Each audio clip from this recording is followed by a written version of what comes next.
மூத்த தமிழறிஞர் நெல்லை கண்ணன் உடல்நலக் குறைவால் அவரது இல்லத்தில் காலமானதையொட்டி பல்வேறு தமிழறிஞர்கள் இரங்கல் தெரிவித்துள்ளனர்.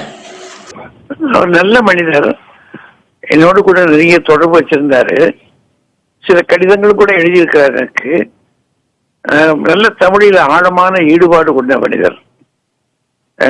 தகப்பனாருடைய மடியில் இருந்து கற்றுக்கொண்டேன் என்று அடிக்கடி சொல்லுவார். அவர் காங்கிரஸ் பேரியக்கத்திலே ஒரு முழுமூச்சாக இருந்த காலங்களிலிருந்து எனக்கு அவரை தெரியும்.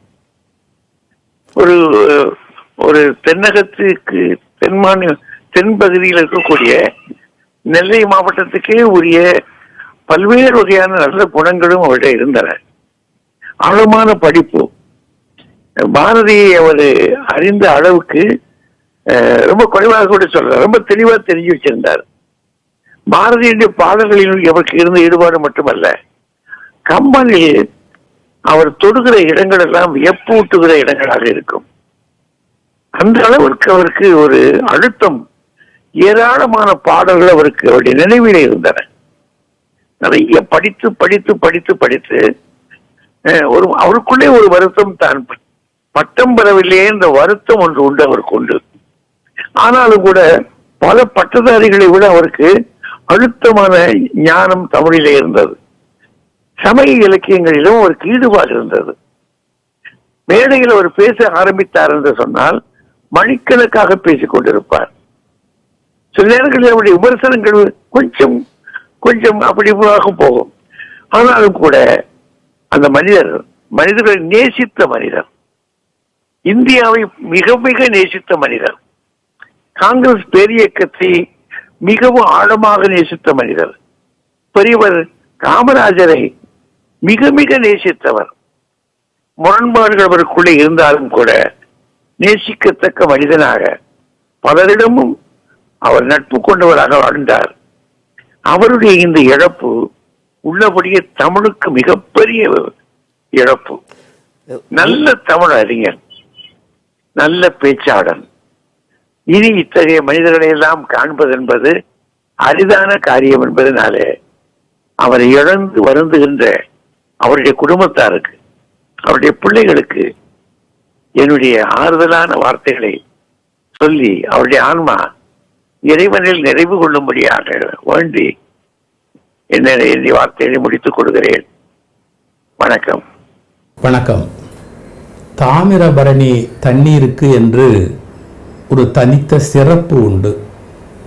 மிகச்சிறந்த தமிழ் அறிஞர்களை, சமய உணர்வாளர்களை இந்த உலகுக்கு கொடுத்த ஒரு பண்பாட்டு சிறப்பு நெல்லை மண்ணுக்கு உண்டு.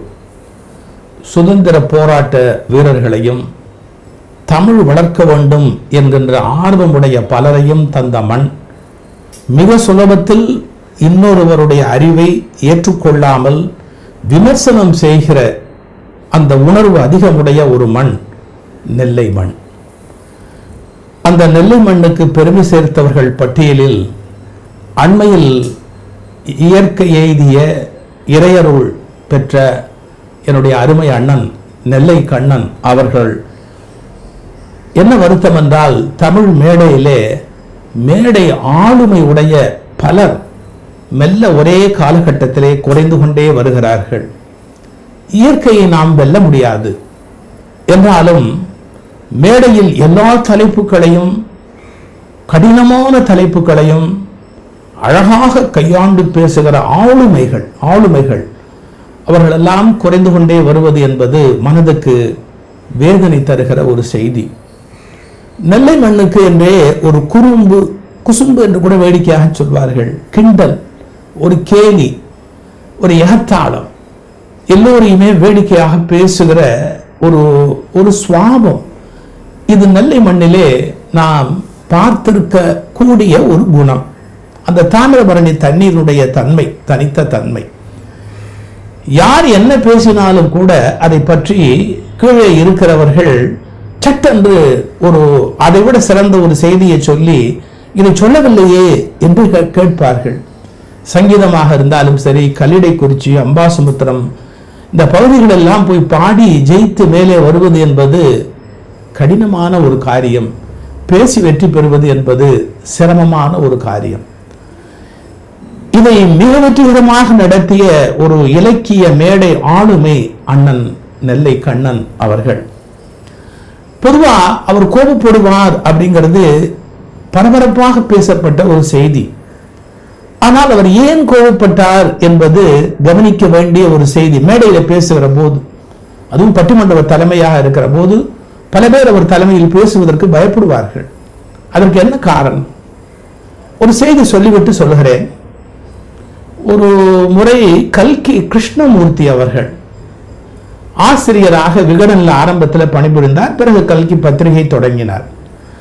அவரிடத்தில் பணிபுரிந்தவர் சத்தியகங்கை என்ற பத்திரிகை நடத்திய பகீரதன் அவர்கள்.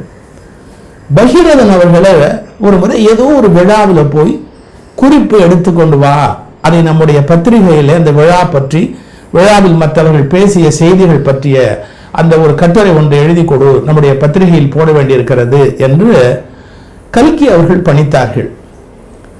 பகீரதன் வெளியே போனவர் ஒரு 2 நிமிடத்திலே வேகமாக உள்ளே வந்து தன்னுடைய மேசையிலே எதையோ தேடிக்கொண்டிருந்தார். கல்கி கேட்டார், என்ன தேடுறீங்க?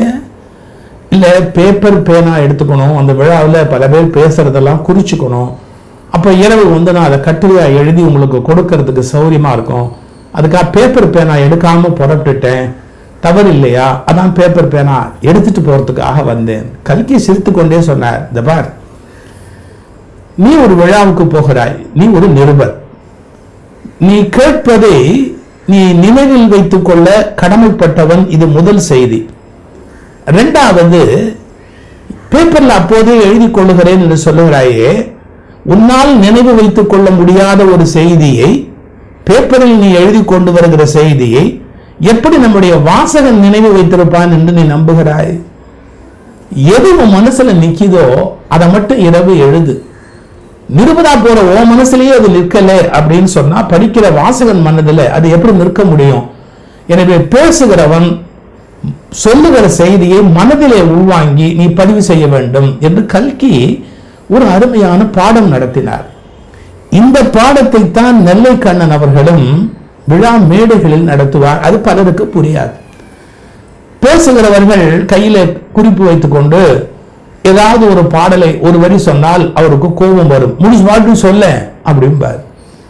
அப்புறம் ஒரு கருத்து சொல்லும் போது, இதுக்கான பாட்டு எது, கம்பன்ல இருக்குல்ல அந்த பாட்டு சொல்லுங்க, பெரிய புராணத்துல இருக்குல்ல, படிச்சிருக்கீங்கல்ல, சொல்லுங்க அப்படிம்பார்.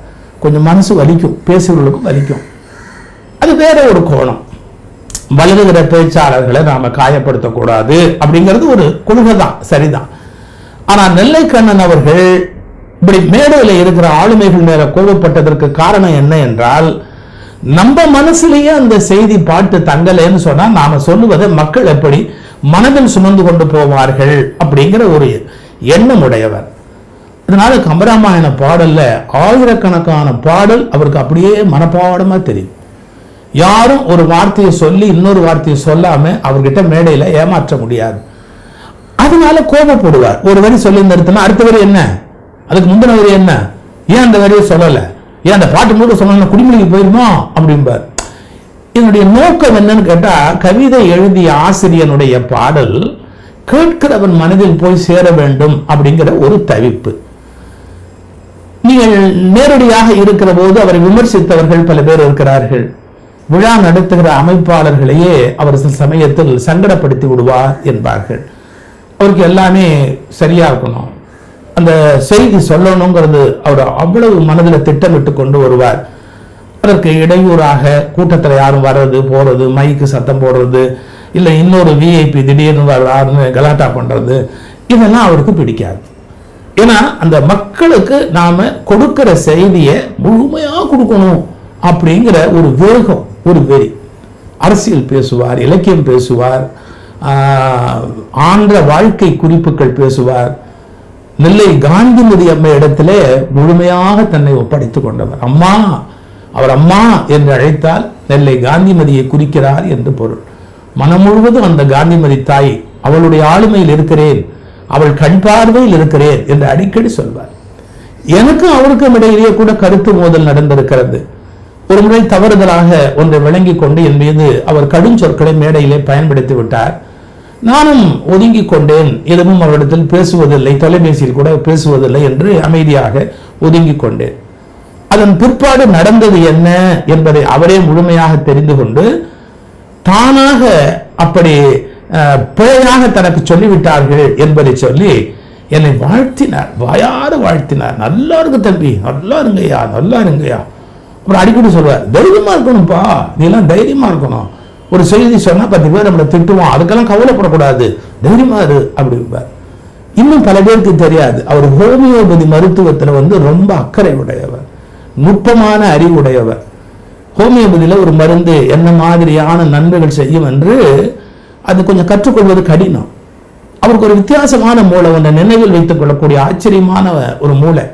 அதனால ஹோமியோபதி மருத்துவத்தை துல்லியமா சொல்வார். இந்த நோய்க்கு நீ இந்த சிம்டத்துக்கு இந்த மருந்து எடுக்கலாம் அப்படிங்கிறத ஆதாரபூர்வமா சொல்வார். ஜோதிடத்தில் நல்ல நிபுணர் அவர். அதனால் அவருக்கு அருகில் பழகினவங்களுக்கு தான் தெரியும் அவர் ஜோதிடத்தில் எவ்வளவு நுட்பமான அறிவுடையவர்னா, சில பேரை பார்த்த உடனே கேட்பார், லக்னம் இதுதானா அப்படிம்பார்.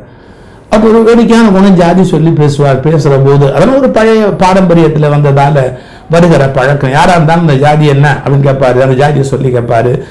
அவைகளையெல்லாம் நாம் விமர்சிப்பதற்கு இது நேரம் அல்ல. நான் நினைத்து பார்க்க வேண்டிய ஒரே ஒரு ஆச்சரியமான அந்த குணம் நினைவாற்றல். அவருடைய அரசியல் பயணம் கொஞ்சம் கரடு முரடானது. ஆனால் ஒன்றில் மட்டும் உறுதியா இருந்தார். பெருந்தலைவர் காமராஜர் அவர்களிடத்தில் மனதளவில் அவர் கொண்ட மரியாதை, ஒரு ஈடுபாடு, அவரை கொண்டாடுகிற பெருந்தலைவரை பற்றிய பேச்சு நிறைய பேர் பேசியிருக்கிறார்கள். நான் ஒவ்வொருத்தருக்கும் ஒரு சிறப்பு உண்டு, அதெல்லாம் ரசிக்கிறது உண்டு. குமரியனுடைய பேச்சு ஒரு சிறப்பாக இருக்கும், தமிழர் மணியனுடைய பேச்சு ஒரு சிறப்பாக இருக்கும். நெல்லைக்கண்ணுடைய பேச்சில் பார்த்தா கூடுதலான ஒரு நெருக்கம் இருக்கும், அப்படியே ஒரு நிகழ்ச்சி இருக்கும், ஒரு உருக்கம் இருக்கும். காமராஜர் அவர்களை தம்முடைய தனி தலைவராக வரித்து கொண்டவர். பெரிய பெரியவர்களை பற்றியெல்லாம் கூட கடுமையாக ஏதாவது ஒரு விமர்சன கருத்துக்களை சொல்வார், நிறைய ஆபத்துக்களை உள்வாங்குவார். நாங்கள்லாம் கூட கேட்போம், என்ன எதுக்கு உங்களுக்கு கொஞ்சம் இலக்கியத்தோடு நிறுத்துங்க, அமைதியாக வாழ்வதை பற்றி யோசிங்க அப்படின்னு. கேட்க மாட்டார். நாங்கள் சொல்கிறதெல்லாம் பழியிரு இன்னொருத்தர் அவருக்கு சொல்லிட முடியாது. அவர் தனித்தன்மையோடு வளர்ந்தார். அதாவது அவருடைய வளர்ச்சி இருக்கு பாருங்க, சொந்த வளர்ச்சி. இன்னொருத்தர் யாரை கைதுக்கி விட்டாங்க அப்படிலாம் சொல்ல முடியாது. மேடைகளை அவராகவே தன்னுடைய வலைக்குள்ள கொண்டு வந்தார். பேச்சாற்றல் தான் அவருடைய விசிட்டிங் கார்டு. எந்த மேடையிலையும் மணிக்கணக்கில் பேசுவார், கையில் ஒரு தாள் ஒரு குறிப்பு எதுவுமே தேவையே இல்லை. இதெல்லாம் ஒரு பெரிய வியக்க வேண்டிய விஷயம். மேடையில் வேணா புதிய பேச்சாளர்கள் ரொம்ப அப்படி கிண்டல் அடிக்கிற மாதிரி காயப்படுத்துற மாதிரி தெரியும். தனிப்பட்ட முறையில் போனால் எவ்வளவு ஆறுதலாக பேசுவார் தெரியுமா அவங்களோட. நீ வளரணும்பா, நீ உயரணும்பா, இன்னும் நிறைய படிக்கணும்பா அப்படின்னு. பலாப்பழம் மாதிரி, பலாப்பழம் மேலே முள்ளு முள்ளாக இருக்கும், அதை உரிக்கிறது ரொம்ப கஷ்டம், சட சட சட சடையாக இருக்கும். உரிச்சா கையெல்லாம் பிசு பிசு பிசுன்னு ஒட்டிக்கும். பலாப்பழத்தை ஹேண்டில் பண்ணுறது ரொம்ப கஷ்டம். ஆனால் பலாச்சோடை எவ்வளோ இனிமையாக இருக்கும். இதுதான் நெல்லிக்காய். திருநெல்வேலிக்கு பக்கத்தில் தானே குற்றாலம். குற்றாலத்தில் இல்லாத பலாவா? குற்றாலத்தில் இருந்த பலா மாதிரி திருநெல்வேலியில் ஒரு பலா யார்? நம்முடைய நெல்லை கண்ணன். அவருடைய மறைவு என்பது இயற்கை, தவிர்க்க முடியாதது. கடைசியாக கொஞ்ச காலம் சில உடல்நல சோர்வில் இருந்தார். நான் ஃபோன் பண்ணி பேசும்போது கூட சொல்வார், இல்லை தம்பி உடம்பு நல்லா இல்லை தம்பி, நல்லா இல்லை அப்படி சொல்லவே மாட்டார். அவரெல்லாம் பின்னால் அப்படி சொல்லுகிற நிலையில் இருந்தார். நிறைய சந்தர்ப்பங்களில் எனக்கு மன ஆறுதல் வழங்கி இருக்கிறார், நிறைய நல்ல ஆலோசனைகள் சொல்லியிருக்கிறார். நாங்கள் முரண்பட்டுருக்குறோம், நிறைய இடத்துல கோபப்பட்டு ஒருத்தருக்கு ஒருத்தர் சண்டை கூட போட்டிருக்கிறோம். அது வேறு, இது வேறு. ஆனால் இத்தனையும் தாண்டி ஒரு பாசமுடைய அண்ணனாக அன்பு காட்டுகிற தனி சிறப்பு. பின்னாடெல்லாம் என்னுடைய பேச்சு சிறதெல்லாம் கேட்டுட்டு மணிக்கணக்காக பாராட்டுவார், ரொம்ப ரொம்ப மணிக்கணக்காக பாராட்டுவார். சைவ நெறிமுறையில் ரொம்ப ஈடுபாடு உடையவர். நடராஜரை பற்றி அவர் அந்த சடை விரித்த பெருமானை பற்றி பாடி ஒரு அழகான கவிதை தொகுப்பு. அந்த புது கவிதை மாதிரி அவருடைய பேச்சிலேயே பஞ்சஸ், புது கவிதை மாதிரி அப்படி ஃப்ளாஷஸ் தானாக தெரிக்கும். இப்படிப்பட்ட மேடை ஆளுமைகளை எல்லாம் நாம் இழந்து கொண்டே வருகிறோம். எனக்கு ஒரு சின்ன உடல் சிரமம் காரணமாக என்னால் நேரடியாக பயணம் பண்ணி போய் என்னுடைய அன்பையும் மரியாதையையும் அவருக்கு செலுத்த முடியவில்லை. எந்த தமிழ் எங்களை இணைத்ததோ அந்த தமிழை முன்வைத்து அவர்களுடைய அந்த மேடை ஆளுமையை நான் பணிவோடு இந்த நேரத்தில் வணங்குகிறேன். அவருடைய ஆத்மா சாந்தி அடைவதற்கு நெல்லை காந்திமதி அம்மை தன் புத்திரனை அன்பு பாராட்டி கருணை பாராட்டி அந்த ஆத்ம சாந்திக்கு அவள் அருள் பாலிக்க வேண்டும். நெல்லையப்பர் அவருக்கு நிறைவான ஒரு மறுபிறவியற்ற நல்வாழ்வை அருள வேண்டும். அவருடைய குடும்பத்தாருக்கு நான் என்ன சொல்ல முடியும்? காலம்தான் உங்களுக்கு மருந்திட வேணும். உங்களுக்கு அவர் எவ்வளவு பெரிய ஆலமரம், எவ்வளவு பெரிய செல்வம், எவ்வளவு பெரிய புகழ், அந்த குடும்பத்தவர்களுக்கு தான் தெரியும் அவர் எப்பேற்பட்ட ஒரு ஆளுமை அப்படிங்கிறது. அந்த குடும்பத்தாருக்கு என்னுடைய பிரார்த்தனைகளை தெரிவிக்கிறேன். காலம் உங்கள் சோகத்துக்கு மருந்திடட்டும் என்று நான் இறைவனை வேண்டிக் கொள்கிறேன். அண்ணாவோ அண்ணாவோ என்று பழைய இலக்கியங்களிலே ஒரு வரி வரும். அதைத்தான் இப்போது நானும் சொல்ல வேண்டியிருக்கிறது. உங்களை போன்ற ஆளுமைகள் எங்களை விட்டு விடைபெற்று கொண்டே இருக்கிறார்கள். கொஞ்ச நாள் முன்னாடி பேராசிரியர் சத்தியசீலன், பேராசிரியர் அறிவொளி, பேராசிரியர் நமசிவாயம் இப்படிலாம் எங்களுக்கு வழிகாட்டிய அந்த மூத்த அண்ணன்மார்கள் ஒவ்வொருவரையாக நாங்கள் இந்த மேடை வெற்றிடமாகிக்கொண்டு ஒரு காலியாக நிரப்பப்பட முடியாது. அவை சாதாரண நாற்காலிகள் அல்ல. அந்த இடத்துல இன்னொருவரை நாம் நிரப்பி விடுவதற்கு அவை சிம்மாசனங்கள். அதெல்லாம் நிரப்புறதுக்கு வேற ஆட்கள் வருவது கொஞ்சம் காலமாகும். அவர்களுடைய ஆத்ம சாந்திக்கு அன்னை காந்திமதி அம்மையை, நெல்லையப்பரை நான் வேண்டுகிறேன். அவர்களுடைய புகழ், தமிழ் வளர்த்த புகழ், தமிழ் இலக்கியத்தில் அவருக்கு இருந்த ஆளுமை, அந்த நறுக்குள் எழுதுகிற எழுத்து, ஒரு வித்தியாசமான எழுத்து நடை, தாமிரபரணிக்கு தமிழுக்கு உரிய ஒரு எழுத்து நடை, சினிமாவை ரசித்து பார்க்கிற ஒரு குணம், பேச்சிலேயே ஒரு சிறுகதை நடையை கொண்டு வருகிற ஆற்றல், இவைகளையெல்லாம் நான் வணங்குகிறேன். அண்ணா அண்ணாவோ அண்ணாவோ என்ற இலக்கிய வரிகள் எனக்கு நினைவுக்கு வருகின்றன. என்ன செய்வதென்று எனக்கு தெரியவில்லை. காலம் வலிமையானது. நெல்லைக்கண்ணன் அவர்களுடைய ஆத்மா சாந்தி உரட்டும். வணக்கம், நான் ஞானசம்பந்தன் பேசுகிறேன். இந்த செய்தி உண்மையிலேயே தமிழ் உலகுக்கு ஒரு பேரிடியாகத்தான் நம்மை வருந்து செய்கிறது. எனக்கு ஆரம்ப காலத்தில் நான் மேடையில் பேச தொடங்குகிற போது ஐயா நெல்லைக்கண்ணன் அண்ணாச்சி போன்றவர்களிடத்துல பேசுகிற வாய்ப்பை நான் பெற்றிருக்கிறேன். அவர் நடுவராக இருந்து அவரோடு அணியிலே பேசுகிற வாய்ப்பை நான் பெற்றேன். அவரது அணியிலே இருந்து பேசுவதற்கான வாய்ப்பை பெற்றேன். அப்போது அவரிடத்திலே காணப்படுகின்ற அந்த கம்பீரம், ஒவ்வொருவரையும் பாடல்களை சொல்ல சொல்லி, முழுமையாக சொல்ல சொல்லி, அவர்கள் மறந்து விட்டாலும் கூட அதை எடுத்து சொல்லி அந்த கூட்டத்தை நிறைவு செய்வார். அதே போல நானும் அவரும் பல்வேறு இடங்களில் பயணப்பட்டிருக்கிறோம். அப்போதெல்லாம் அரிய செய்திகளை சொல்லிக்கொண்டே இருப்பார். 10,000 பாடல்களை மனனம் செய்து சொல்லக்கூடிய ஆற்றல் கிருபானந்த வாரியார் சாமிக்கு உண்டு என்றால், அதே ஆற்றல் நெல்லைக்கண்ணன் அண்ணாச்சி அவர்களுக்கும் உண்டு. அவருடைய குமாரர்களில் சுகா என்கின்ற கண்ணன், சுரேஷ் கண்ணன் அவர்கள் என்னுடைய நெருங்கிய தோழமையோடு இருக்கக்கூடிய நண்பர், அன்பு சகோதரர். அண்ணாச்சி நெல்லைக்கண்ணன் அவர்கள் எங்கள் இல்ல திருமணங்களுக்கு தான் வந்திருக்கிறார். எங்கள் வீட்டில் ஒருவராக அவரை நாங்கள் போற்றுவோம். அத்தகைய பெருமை மிகுந்த தலைவர், பேச்சாளர், நல்ல ஒரு அறிவாளி, துணிவோடு எதையும் சாதித்து சொல்ல வைக்க பெருமை மிகுந்தவர். தமிழ் படித்தவர்களுக்கு வீரம் எப்போதும் சட்டத்தில் இருக்கும் என்பதை சொல்லுகின்ற சான்றாண்மை மிக்க சங்கப்புலவர்கள் ஒருவராக திகழ்ந்த நெல்லைக்கண்ணன் ஐயா அவர்களுடைய மறைவு உண்மையிலேயே ஈடு செய்ய முடியாத இழப்பு.